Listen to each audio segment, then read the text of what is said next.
हे दोन्ही राष्ट्रवादीची युती तुटल्यात जमा असल्याचं सूत्र सांगतायत। घड्याळाच्या चिन्हावरती लढण्याचा पवार यांचा हा प्रस्ताव शरद पवार यांच्या राष्ट्रवादीला मान्य नाहीये। घड्याळाच्या चिन्हावरती लढण्याचा दादांच्या राष्ट्रवादीनं प्रस्ताव दिला होता, मात्र तो प्रस्ताव शरद पवार यांना मान्य नाहीये। शरद पवार यांची राष्ट्रवादी महाविकास आघाडीतूनच त्यामुळे लढण्याची शक्यता वर्तवली जाते। पवारांची राष्ट्रवादी, काँग्रेस, ठाकरेंची सेना आणि मनसेची पुण्यामध्ये रात्री बैठक झालेली आहे। घड्याळ चिन्हावर लढण्याचा प्रस्ताव शरद पवारांच्या राष्ट्रवादीला मान्य। अजित पवार सोबत असतील तर आम्ही चर्चा करणार नाही, अशी काँग्रेसची भूमिका। अंकुश काकडे आणि अजित पवार यांच्यामध्ये काल दुपारी बैठक। अंकुश काकडे आणि अजित पवारांच्या बैठकीत सकारात्मक चर्चा झाली नाही। अंकुश काकडेंनी काँग्रेस शहराध्यक्ष अरविंद शिंदेंना कॉल करून चर्चा करून भूमिका घेतली। त्यानंतर एका हॉटेलमध्ये काँग्रेस, पवारांची राष्ट्रवादी, ठाकरेंच्या सेनेचे नेते एकत्र आले। पुण्यात दोन्ही राष्ट्रवादी एकत्र येण्याआधीच युतीची चर्चा फिसकटल्याची चर्चा आहे। तर पुण्यातील मवियाच्या बैठकीमध्ये 1 ते 14 प्रभागांवर चर्चा झाल्याची माहिती सुषमा अंधारे देत आहेत। उर्वरित प्रभागांवरती आज चर्चा केली जाणार आहे। अजितदादांच्या राष्ट्रवादीचं मात्र नेमकं काय चाललंय माहिती नाहीये। आमच्याकडून कुठलीही चर्चा नसल्याचं अंधारेंनी स्पष्ट केलेलं आहे।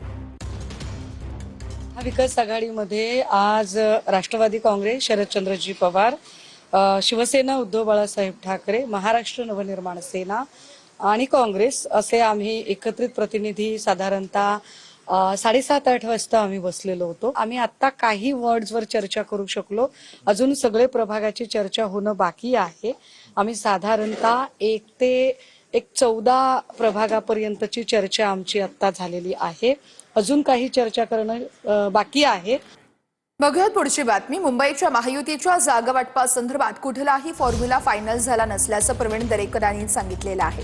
मुंबईतील महायुतीच्या जागा वाटपासंदर्भात भाजप नेते प्रवीण दरेकरांची ही माहिती आहे। नवाब मलिक यांच्या नेतृत्वात निवडणुकांना सामोरं जाणार नाही, हे भाजपकडून आधीच स्पष्ट करण्यात आल्याचंही दरेकरांनी सांगितलंय।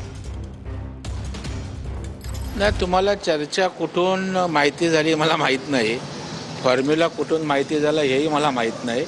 मला वाटतं अंतिम टप्प्यामध्ये बोलणी सुरू आहेत आणि येणाऱ्या 1-2 दिवसामध्ये या विषयातला अंतिम निर्णय त्या ठिकाणी होईल। मुंबईपुरतं भारतीय जनता पार्टीच्या नेत्यांनी भूमिका स्पष्ट केलेली आहे। नवाब मलिकांच्या विषयामध्ये स्वयंस्पष्ट भूमिका जाहीर केलेली आहे आणि त्या धर्तीवरच भारतीय जनता पार्टीची भूमिका या ठिकाणी राहील। तुर्तास तरी त्या ठिकाणी शिंदेसाहेब आणि आम्ही त्या ठिकाणी बोलणी सुरू आहे। महत्वाची बीएमसी निवडणुकीमध्ये भाजप आणि शिंदेची शिवसेना 227 जागा लढवणार असं अमित साटम यांनी स्पष्ट केलंय।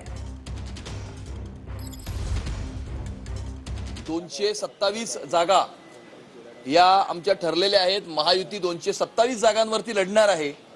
त्यामध्ये 200 जागांवरती आमचं साधारणतः एकमत हे ऑलरेडी झालेलं आहे, पण समोरचे बाकीच्या उरलेल्या 27 जागा ज्या आहेत त्या समोरचे उमेदवार कोण येणार, कुठल्या पक्षाचे येणार, हे कॉम्बिनेशन बघून आम्ही इतर 27 जागांचा निर्णय हा करणार आहोत। राजकीय पक्ष जो आहे अजूनपर्यंत कुठल्याही राजकीय पक्ष आणि कुठल्याही आघाडीने किती जागा लढणार ही घोषणाही केली नाहीये। आपण 2 दिवसापूर्वी जर बघाल, उबाटा आणि मनसेचं असेल त्यांची युती झाली म्हणून त्यांनी डिक्लेअर केली, कुठली जागा वाटप झाली याची घोषणा केलेली नाहीये।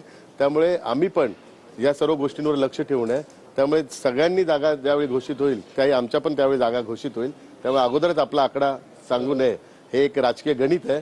त्यामुळे आपण ह्या गोष्टी करता थांबावं। माननीय मुख्यमंत्री आणि उपमुख्यमंत्री लवकरच जागा वाटपाचं